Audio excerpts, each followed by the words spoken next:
America அவங்களோட 12வது அலை தாக்குதல ஈரான்ல நடத்தினதுல 2 பேர் உயிரிழந்திருக்கிறதாகவும் 11 பேர் காயமடைஞ்சிருக்கிறதாகவும் இப்ப தகவல்கள் வந்திருக்கு.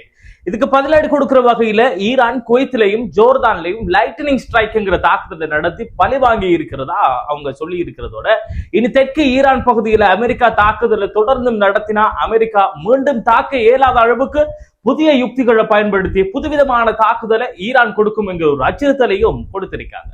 அடுத்ததா இந்த செங்கடல் பகுதியால சவுதி அரேபியாவுக்கு சொந்தமான இந்த 2 எண்ணெய் டேங்கர் கப்பல்களுக்கு ஹூதிஸ்கள் இப்ப தாக்குதலை நடத்தியிருக்காங்க. இது போன்ற முக்கியமான தகவல்கள் தான் இந்த வீடியோடு நாம இப்ப பார்க்க இருக்கிறதால கட்டாயமா இந்த வீடியோவை இணையவர்களும் பார்க்கிற மாதிரி ஷேர் செஞ்சிடுங்க. அதோட நான் ஒவ்வொரு நாளும் அப்டேட் பண்ற ஒவ்வொரு வீடியோட லிங்க்கும் உங்களுக்கு இன்ஸ்டன்டா கிடைக்கணும்னு நீங்க நினைச்சா நான் டிஸ்கிரிப்ஷன்ல கொடுத்திருக்கிற என்னுடைய இந்த அபிஷியல் வாட்ஸ்அப் குரூப்ல லிங்கை கிளிக் பண்ணி அந்த குரூப்ல சேர்ந்துக்கங்க.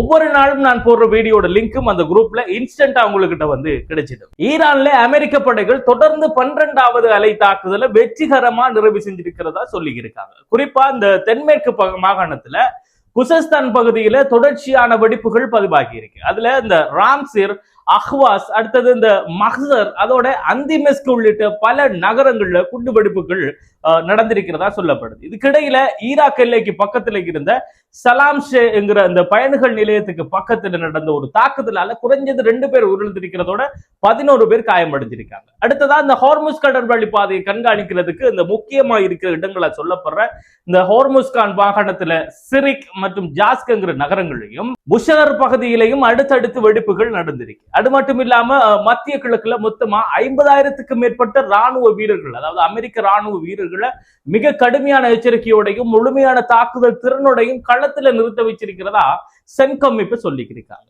இந்த தாக்குதல்களுக்கு எல்லாம் பதிலடி கொடுக்கிற வகையில ஈரான் என்ன செஞ்சிருக்காங்கன்னா, முதலாவது தாக்குதல் அவங்களோட குவைத்தில இருக்கிற அமெரிக்காவோட சொத்துக்கள்ல நடத்திருக்காங்க.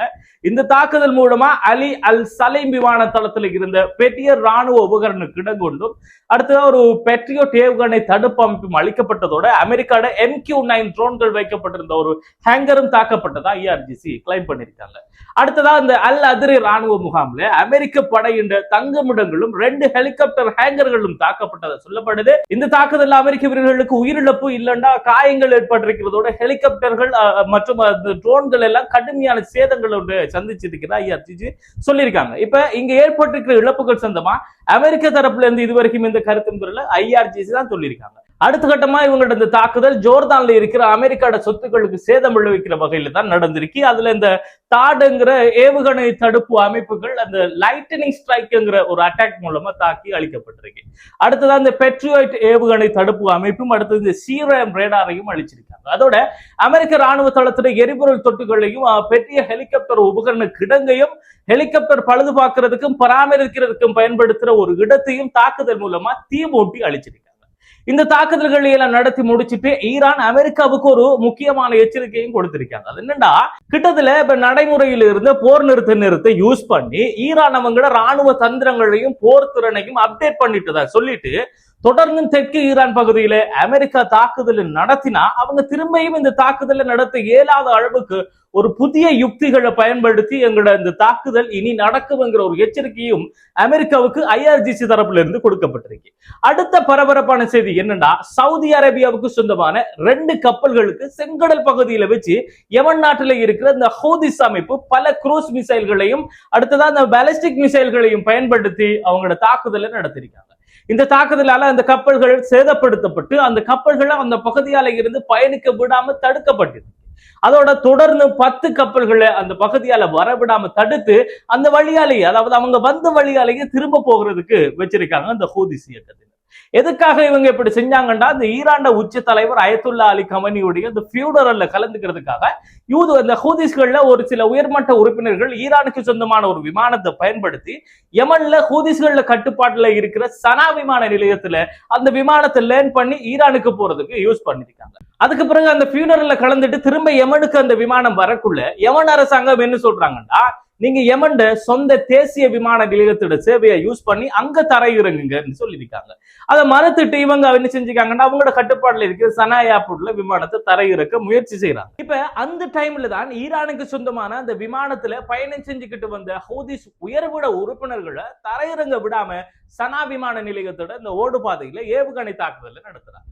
யமன்ல இருக்கிற அரசாங்கத்துக்கு ஆதரவு வழங்குற அந்த சவுதி அரேபியாவோட தலைமையில் இயங்குற ஒரு கூட்டணி தான் இந்த தாக்குதலை செஞ்சாங்கிற ஒரு தகவல் இருந்தாலும் சவுதி அரேபியா தான் இந்த தாக்குதலை நடத்தினாங்கிற ஒரு குற்றச்சாட்டை வந்துகிட்டு ஹூதிகள் முன்வைக்காங்க. அதுக்கு பிறகுதான் வந்துகிட்டு இந்த கண்ணுக்கு கண்ணுங்கிற அடிப்படையில சவுதி அரேபியா எங்களுக்கு சொந்தமான விமான நிலையத்தை புளோக்கேட் பண்ணினா நாங்க சவுதி அரேபியாவுக்கு முக்கியமான ஒரு வர்த்தக பாதையா இருக்கிற அந்த பாப் அல் மந்தப்ங்கிற இந்த கடல்வழி பாதையை புளோக்கேட் பண்ணுவோம்னு சொல்லி ஜூலை 20ஆம் தேதி அறிவிச்சாங்க.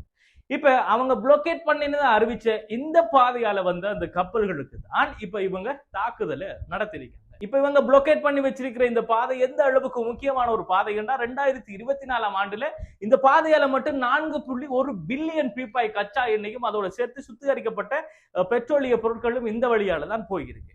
இது உலகத்துக்கு தேவையான மொத்த எரிபொருளை வந்துகிட்டு 5% சொல்லி சொல்றாங்க. அப்ப இந்த ஸ்ட்ரைட் ஆஃப் ஹார்முஸ் பாதையை ஈரான் புளோக்கேட் பண்ணி வச்சிருக்கிறதால உலகத்துக்கு தேவையான 20% எண்ணெய் போக்குவரத்து முடக்கப்பட்டிருக்கு. ஹூதிஸ்கள் புளோக்கேட் பண்ணி வச்சிருக்கிற இந்த பாதையால உலகத்துக்கு தேவையான 5% எண்ணெய் போக்குவரத்து முடக்கப்பட்டிருக்கு. சோ மொத்தமா 25% எண்ணெய், அதாவது 1/4 எண்ணெய் போக்குவரத்து இப்ப முடங்கி கிடக்கு. இது எங்க போய் கிடக்க போகுதோ தெரியா, எங்க போய் முடிய போகுதுன்னு தெரியா. இந்த ஹூதிஸ்கள் நடத்தின இந்த தாக்குதல்களுக்கு சவுதி அரேபியா என்ன பதில் சொல்ல போறாங்கிறது நம்ம பொறுத்திருந்து பார்க்கணும். இவ்வளவும் தான் இன்றைய நாள்ல அமெரிக்காவுக்கும் ஈரானுக்கும் இடையில நடந்த போர் நிலவரங்கள் தொடர்பான புதிய செய்திகளும் மத்திய கிழக்கு நிலவரமும். மேலும் இது தொடர்பான புதிய அப்டேட்டுகள் வரக்குள்ள அது எல்லாத்தையுமே தொகுத்து எடுத்து உங்ககிட்ட கொண்டு வந்து சேர்க்கிறதுக்கு நான் தயாரா இருக்கிறதால மறந்துடாம என்னுடைய இந்த ஹசன் கேலரிங்கிற இந்த யூடியூப் சேனலை சப்ஸ்கிரைப் பண்ணி வச்சுக்கோங்க. மத்திய கிழக்குல நடக்கிற ஒவ்வொரு புதிய தகவல்களையும் உங்களோட கண்ணெதிரில் கொண்டு வந்து சேர்க்கிறதுக்கு நான் கேரண்டி.